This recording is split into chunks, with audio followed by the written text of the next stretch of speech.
Hey guys, welcome back in. If you're new here, hello, I'm TwistedFae. I'm a traditional and digital artist that loves to make dark and sultry fantasy art. Here on my channel, I post vlogs, speed paints, tutorials, and soon some other fun stuff too.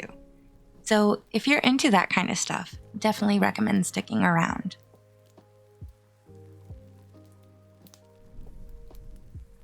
Anywho, make yourselves nice and cozy. I hope all of you are still staying safe out there in this topsy-turvy world that we're currently living in. A lot has gone down lately, and while I still cling to this weird little hope that some sense of normalcy might return, it feels like it might be an open pipe dream waiting to explode, you know? But here we are. So while you're settling in with your drinks and snacks, I just wanted to chat a bit. I mean, that's what we always do here anyways, right? So where to start is the thing. Let's see. So I'm actually caught up on my vlogs now, which feels weirdly satisfying. I didn't go anywhere in June or July, and honestly, I didn't do anything especially exciting either. I've kind of been a bit of a homebody, kind of stagnant in some ways too. Still, not everything was quiet, you know? The only real big thing that I did was attend the opening reception for the Roots Raíces exhibition on June 13th. But outside of that, it's just been me and my studio walls.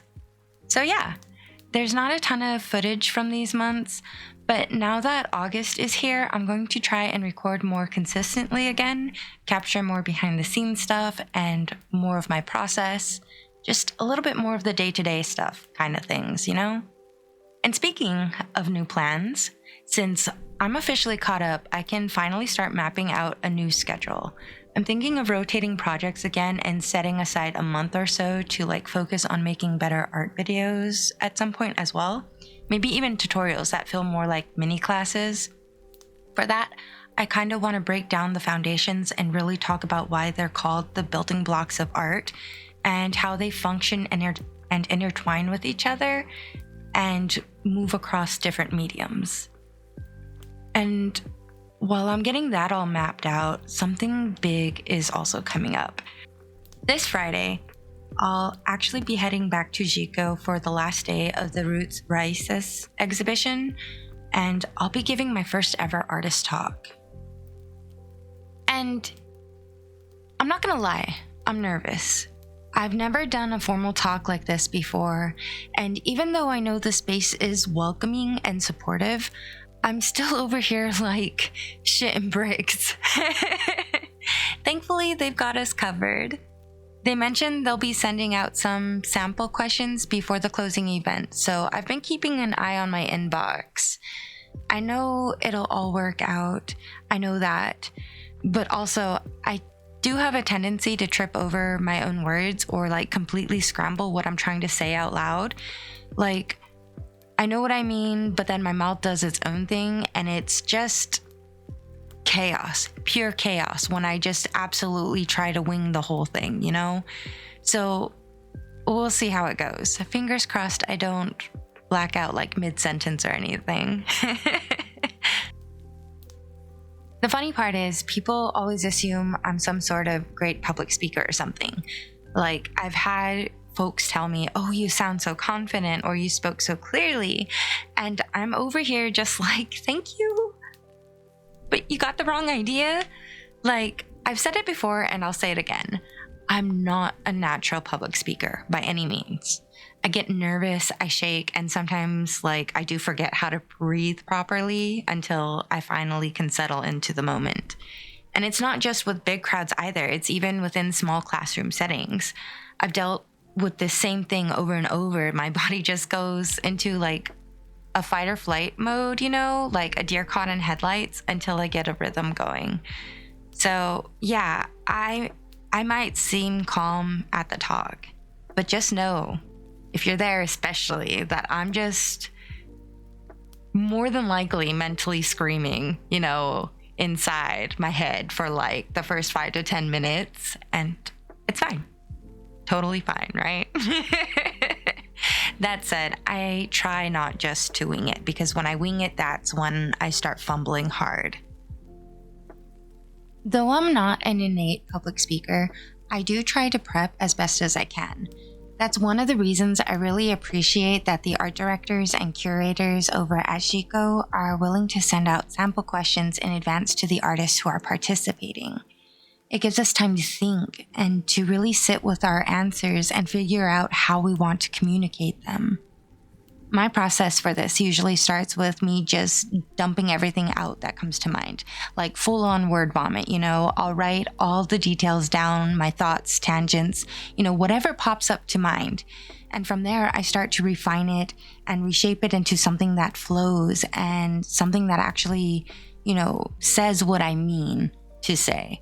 And obviously, we're limited on time when answering questions during a talk. So once I've got that initial statement drafted, I'll start recording myself out loud. That kind of helps me figure out how long it actually takes to get through the whole thing.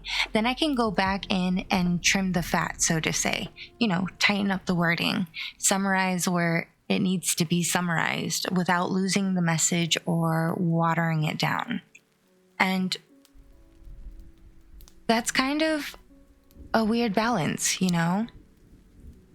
Like, I don't want to over-explain and ramble, but I also don't want to undersell my work or skip the stuff that matters, in the end. So I keep tweaking this statement until I find a sweet spot.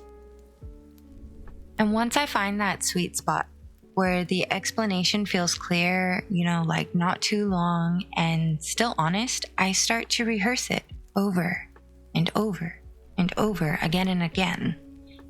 And it's not about memorizing it word for word per se, but more like letting the important parts settle in my brain.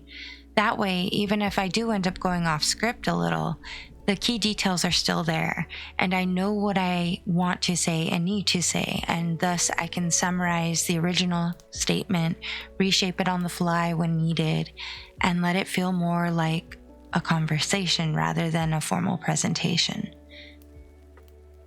Because honestly and ultimately, that's what I want my artist talk to feel like, not just like facts or original analysis of my own work, but something genuine, something that invites, the people into the work itself. And it has that ability to make space for different connections to people. On the studio side of things, during June, most of my energy went into prepping for the launch of my collection. I was getting all my products ready, taking photos to post, trying to get everything looking nice and presentable. I still haven't quite nailed my little photo setup though. I've got decorations tucked away that I really need to pull out and dust off, but I'm getting there, slowly but surely. And once that was all set in motion, I kind of fell off the bandwagon with my own planner. My rhythm slipped, and I started moving through everything a lot more slower, especially after finishing the mural. I wanted to draw, I wanted to paint, legit, but I didn't have an ounce of enthusiasm left in me. Like, the desire was there, but the spark just wasn't. It was just gone, like a flame out in a candle, And that happens. It's part of the life of an artist. These bumps in the road, they're not new, but it's been a long time since I last hit one quite like this. But the burnout from this one just, I don't know, it just hit differently, And as if the internal burnout wasn't enough, the world's literally been on fire. Where I usually go camping, the wildfires have been raging all summer. We've We've got one burning through the Navajo Nation, and the other one is the Dragon Bravo fire, which is close. It's in the Grand Canyon. The one on the Dine land has been active since July 9th, I believe. Last I checked, it was somewhere around 80 to 90% contained, but we're creeping on it almost being a full month of it burning. The Dragon Bravo fire, that either started right before or right after the white sage one that's burning on the Dine land. Let me double check.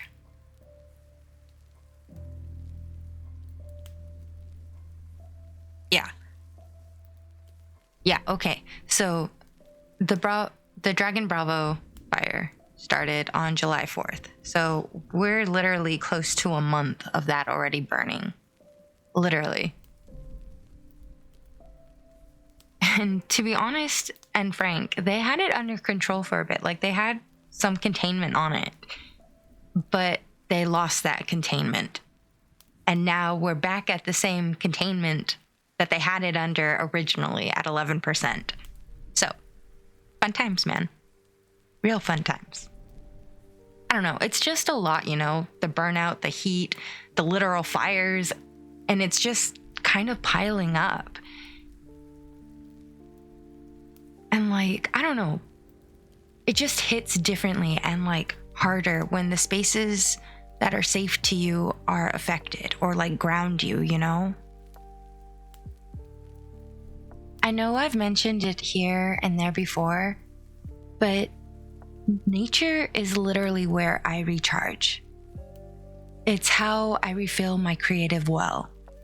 I go out into the world to breathe again, to sit with silence and let my inspiration catch up to me. But when the world is on fire, literally, it messes with that whole process of mine. I can't go camping. I can't go hike out to, my usual spots. The spaces that ground me are either burning or closed off for safety reasons. So where do I go to feel recharged like that again, And it's been hard. Like, I'm not gonna lie. Watching the smoke on the horizon, feeling this heat that's not letting up and the humidity that is abnormal here, and like seeing your sacred spaces getting swallowed up by flames, like, I swear it does something to a person. Like, for me, it weighs on my body and on my spirit, and that weight, it follows me everywhere I go. And currently I'm absorbed into my studio, so it's sitting here, that feeling with me here. So for now, I guess my shared yard with my old folks will have to do. And I'm honestly grateful that I have this. I love our plants and our trees. My side of the yard is slowly turning back into like this thick, dense little woodland pocket, It's not like wild or grandeur, but like it is mine. And there's like a kind of quiet magic in that. Like, I trim what I need to, just enough to keep things healthy. But otherwise, I let it do its thing. I let it grow wild until pruning season comes. And to be honest, there's kind of a certain freedom in that kind of chaos, like a natural rhythm to it.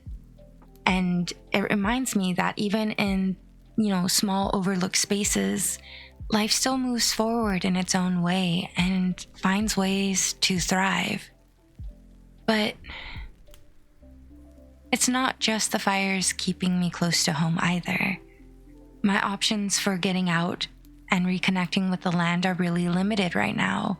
But it's not just the fires anymore. It's La Migra. It's the constant presence of border patrol crawling around too, like making even familiar places feel unsafe to me. And like, there was that leaked memo recently, the one about ending birthright citizenship and their plans to do it, about stripping naturalized citizens of their rights and all the way up to the 3rd+ generation. And I'm fucking sitting here as a 2nd generation. So yeah, I've been sitting here with that, stewing in it, I guess, feeling like no matter what I do, no matter how rooted I try to be in this place, that I'm seen as disposable, revocable, and replaceable. It's like my back is up against the wall and the ground's getting pulled out from under me at the same time, you know? And how do you create in that kind of environment? How does one keep showing up and making things that feel honest when everything around you is screaming that you don't belong?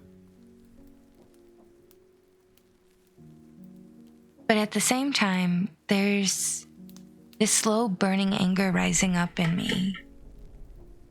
It's quiet, but steady. And honestly, it's starting to power me back up. Not all at once. I'm still moving at a slower than usual pace.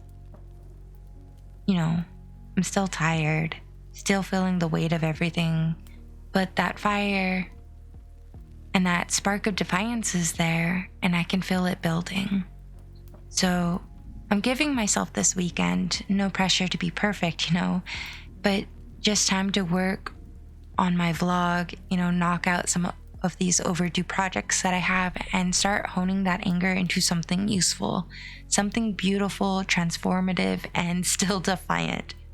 Because if they're going to try to erase us, the least I can do is carve my truth into every brushstroke and make art that refuses to be ignored. But yeah, that's pretty much where I stand right now. Anywho, shifting gears just a little. As of July, I did finally start working on a new painting. You'll see some of that footage pop up here in the vlog soon enough.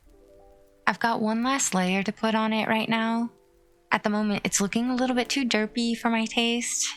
It's nothing major, I just need some quick form adjustments to the face and its eyes. I just need to mix up like a nice deep black for those final tweaks, and then once that layer's finally cured, it'll be ready for varnishing. And that's the cool part.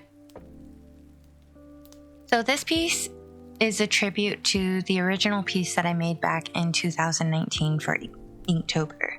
And when I originally made it, it came from a really raw place. I was in such a weird transitional space back then. Trying to make sense of the chaos in my head and body. Through lines, through ink, through repetition. It was obsessive in a way, but also cathartic. And that original monster drawing, it was one of the first times I let myself lean into the darkness without trying to soften it out. No ribbons, no glam, just shadow, claws, and teeth, And in a way, it was like I was becoming more aware of my own demons, where they came from, how they grew, and figuring out how to use that to my advantage. Not for revenge or out of bitterness, but to prove to myself, look where I got, look how far I've come, kind of thing. So, not out of spite, exactly, but something pretty damn close to it. And yeah, spite is often seen as an ugly trait, but that drawing, that's what it was. That was the form it took for me, and in a way, it's a physical manifestation of what I couldn't yet name at the time. I guess I've always struggled with expressing my feelings. Not necessarily the words per se, but the deeper emotions behind them. How do you even begin to explain a feeling? Most of the time, at least for me, all I can do is lean on metaphors, visuals, and similes. Or I could reference old philosophies, bits of astronomy, or passages from older books. And the thing is, these items just sum it up better than I can in plain terms, I guess, at the end of the day. So when I think back to everything I was feeling in 2019, the mix of trying to grasp control, to understand myself and everything around me better, I always come back to myth. specifically within the mythology of the Fae, which is kind of fitting, right? Like, I go by TwistedFae now. Twisted was actually a nickname given to me by my mom. She used to say things like, "What's up, Twisted," all the time. And Fae came from one of those old Tumblr name games where you would strip your name down just to the consonant and vowels. So my name is Francis, as I've said a few times. So what's left is FAE for Fae. Total coincidence, but it stuck and it fits.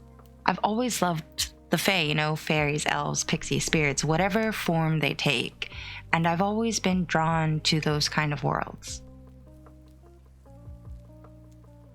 Anyways, there's this old myth that Fae are weak to iron, and honestly, that's how I saw myself back then.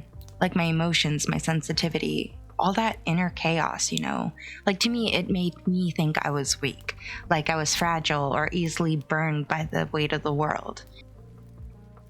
But over the years, something started to change in me. Just like the myths evolve and the Fae of old stories eventually learn to live in new worlds, the iron side, And with that, I guess, I started to adapt too.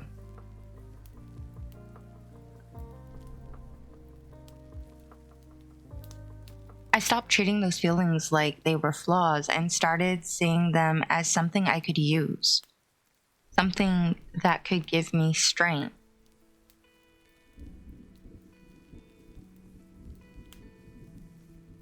So now, the way I look at it, I think of it like I'm a Fae that's kind of become immune to iron, that these old wounds that I had don't sting the way that they used to. And I've taken hold of the very things that used to break me, and I've twisted them into something more powerful than what they used to be.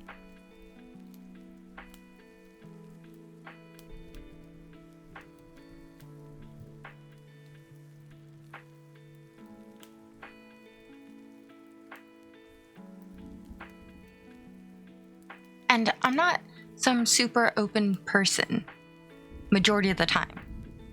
I honestly value my privacy. I like being left alone with my thoughts. So sharing some of the things I've been sharing lately, it feels fucking weird, okay? It's strange to me, honestly. But that piece honestly said things that I couldn't say at the time. It did the talking for me. And now revisiting it in oil, it's a completely different experience now. Oil paint slows me down, It makes me sit with an image longer than ink does. It makes me consider what still holds weight and what I can let go of. And I'm not here trying to rewrite the memory, or memories that this all pertains to, or the feelings.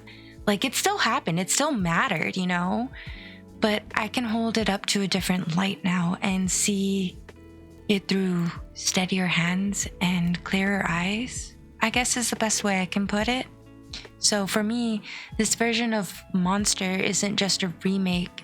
For me, it's a recognition, a moment of pause that I can take that says, yeah, this is where I came from and I'm still here. Different, but still here.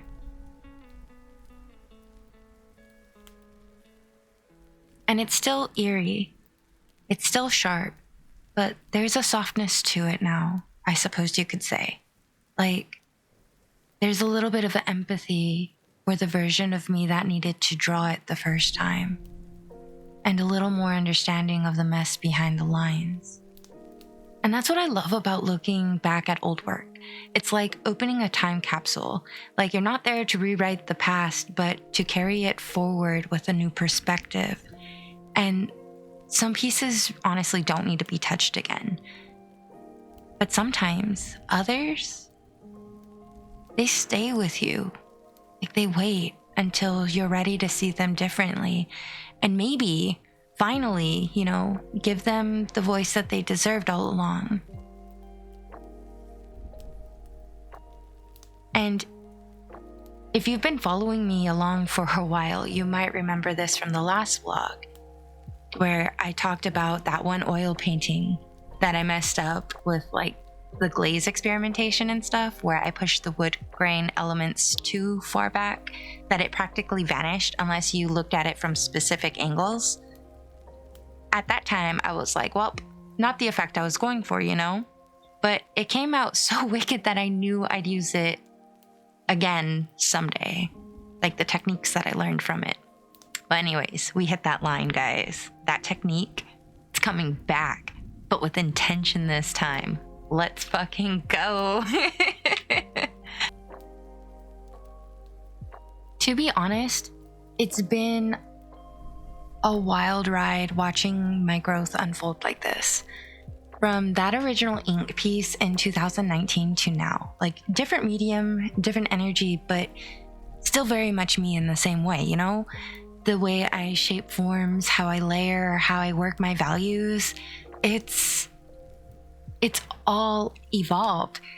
Like, I'm not the same artist I was back then, and this painting feels like proof of that too, which brings me to something else I've been meaning to do. I'm really excited to finally record my digital art journey vlog. I've been meaning to for a while now, and now's the perfect time since I'm all caught up on my vlogs. These tributes, reflections, whatever you want to call them, they've got me feeling nostalgic, and I think I'm kind of ready to start, spilling the lore. And I believe the deadline for this collection is in October, if I'm remembering correctly. So I've got some time to get it all ready, but I'd rather get ahead of it now before the semester kicks off and my schedule completely flips upside down.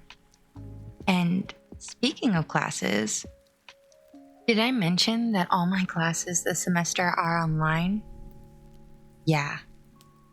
I'm honestly so happy about that. That means I can stay home, stay grounded, and not having to worry about commuting or worse, running into fucking ice, because they've been showing up on campus lately and I'm not about to put myself in any kind of situation, and especially not with everything else going on either. So being able to stay home, do my coursework, and still work on my art without looking or having to look over my shoulder, really, that's kind of a blessing to me right now. Like, it's a small mercy, but I'm thankful for it, and I hope next semester I can luck out the same as well.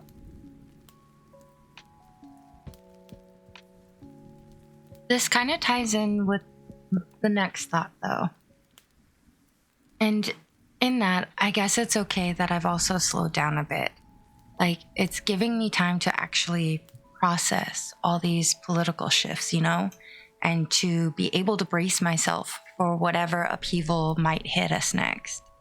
But at the same time, it's also giving me a chance to live, like to exist beyond just grinding out art nonstop, And like I said, I'm kicking off my last year of school while still doing this full-time artist thing. And not only is that going to be wild and stuff, but my process always slows down during the semesters anyways, so I guess this pace that I'm keeping up at the moment is good prep, not just for me, but for my patrons as well. And it gives everyone a soft heads up before the full school storm rolls in, But let's not forget, balancing studio work and doing the business side of things and school, that's a whole thing, right? To be brutally honest, some days I just want to paint. I just want to vibe in my studio and get lost in whatever world I'm building. But at the same time, this is a business. It's my business. So I can't ignore everything else. There's things like packaging, promotions, updates, printing, emails, managing my coffee shop, my patron rewards, my Discord server, commissions, markets, vlogs, newsletters, the list goes on and on. You name it, it's there, and it never really stops. And that's why I try to plan smarter. My ideal workday changes depending on where I'm at in my monthly rotation, but generally I try to block out dedicated time for different things now, like a whole day for art per se, and like another one for admin, one for like writing, one for filming. And I like to chunk my time in that kind of manner so my brain isn't having to switch gears every hour, because I don't work like that. And when I'm in art mode, I just want to let myself go. I don't want to be bothered with emails. I don't want to be bothered by like having to go somewhere, you know. I just want it to be me and my brushes and the canvas. And when I'm in business mode, you know, I try to be efficient as I can, like knock out as much as I can and then bounce the fuck out of that before I get too burnt out, you know? So I try to take care of it the first thing in the mornings. And that's another thing, that's also another part of why I started rotating major projects by each month. So like I've got a lot of ideas floating around between like my seasonal collections that I want to launch. I've got my own side projects, you know, Patreon stuff and all that good jazz. So instead of trying to do it all at once every single month, I'm starting to set window time. Basically, like, okay, this month we focus on finishing X amount of paintings for this collection, you know, and then the other 3 for another collection that I'm going to have running on the side of it. And then while also focusing on, you know, I've already got September's print done. I need to work on September's sticker design. And then after that, I'm just going to be focusing on my manga. So yeah. That's the plan. And you know, I don't know. I know there's still going to be overlap, of course, obviously, but it helps keep my energy more balanced, I guess, and it keeps things from feeling so chaotic, which, in all honesty, let's be real, for an artist, that's a real big, huge win, you know? When you can finally figure it out and what works for you and stuff. Also, I'm learning that being productive doesn't always mean painting nonstop. Sometimes it means doing inventory or setting up patron rewards or giving myself to brainstorm or just rest. All of that still counts, you know, it's still work. Because being a working artist isn't just about making cool shit ultimately. It's honestly about building a structure that lets you keep making your cool shit. So now I'm staring down the end of it, and it's kind of wild to think about, but this is my last year at uni.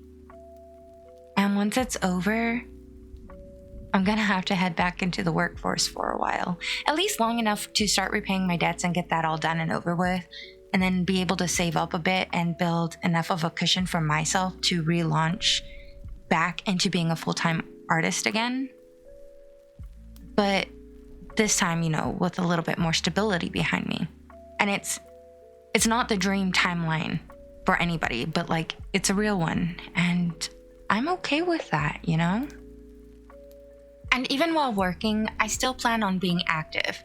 Like, I plan to treat it the same way I've been treating school, like still carving out time between the obligations I have to do to keep creating. So I'm not disappearing. I'm not gonna disappear, and I'm not gonna fully step back either. Like, I still want to show up, and I still want to make things. I still want to be present in this community that we've built together, you know? Because this space, the connections we've made, like, it all matters to me. And I hope it matters to you too. But I'm gonna keep nurturing it either way, even if the rhythm changes for a little while again. And of course, it could also go the other way. if I do well enough this year, like if things really start to click and if my launches start hitting and like if I gain more momentum, I might be able to say like, fuck it, I'm gonna keep doing what I'm doing. You know, stay right here, full-time artist mode 24/7. You know, pushing harder into the work and showing up at every market that I can get into. Like, I'm not ruling that possibility out at all. There's still a fire under there that I want to make it work. And if I can make it work, then why the fuck not keep going, you know? But we'll see how it plays out. I'm open to whatever path makes the most sense. As long as it keeps, you know, me steady and able to keep making art and connecting people who actually give a shit about it, then it's fine. I'll do whatever I need to. And on that note, now that I'm officially caught up with my vlogs, I can finally sit down and record my digital art journey. I've been meaning to for ages, as I mentioned earlier, and now there's literally no excuse. I will probably have to age restrict it though, since some of the works include NSFW pieces. Like personally, I don't think artistic nudity is inherently lewd. I mean, it's fucking art. It's a form, you know, a way of studying the body and a way to storytell too shit. But YouTube is the one making the rules, not me ultimately. And the last time I pushed that fucking line, I got into trouble. So it's either I age restrict the video or I cut those pieces out entirely. But if I do that, there's gonna be some awkward gaps because yeah, there was definitely a point where I was an NSFW only artist for a long, hot fucking minute. Like, don't fucking shame me either. It's just facts, you know? I'm not ashamed of it. I love fucking, you know, artistic nudity. I think the human body is beautiful, but that's just my opinion.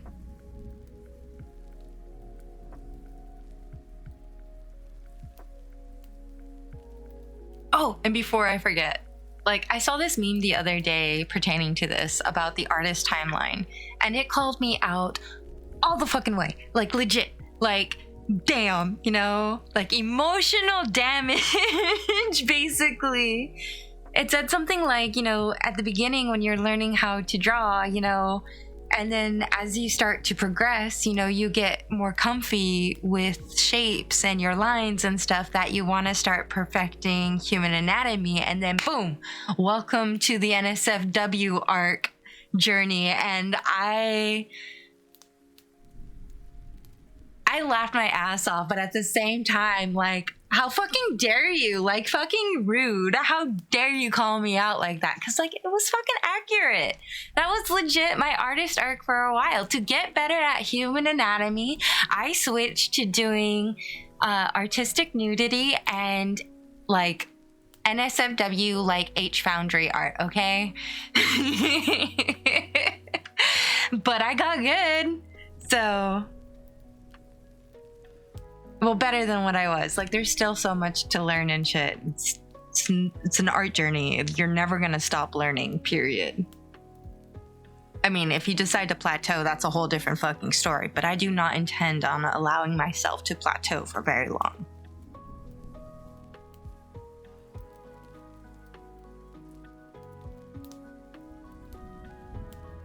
But yeah. But anywho, guys, that's pretty much all I've got for now. If you made it all the way through, like, legit thank you. For real. Like, whether you're here every month or just stumbled in, you know, it means a lot that you're taking the time to hang out with me and listen to my rambles, you know, and support my art while you're at it. Like, everything, the chaos and everything in between. But anywho, if any part of this vlog resonated with you, feel free to drop a comment, share your thoughts, or even just pop in and say hi. I love hearing from y'all.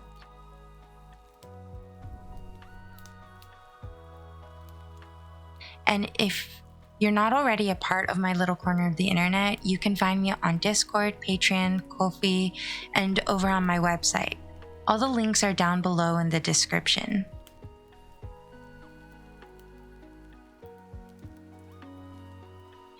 Make sure you guys take care of yourselves, stay hydrated, rest, scream in the void if you need to. You know, ink your grief, paint your rage, whatever you gotta do. But anywho, until next time, guys. Bye!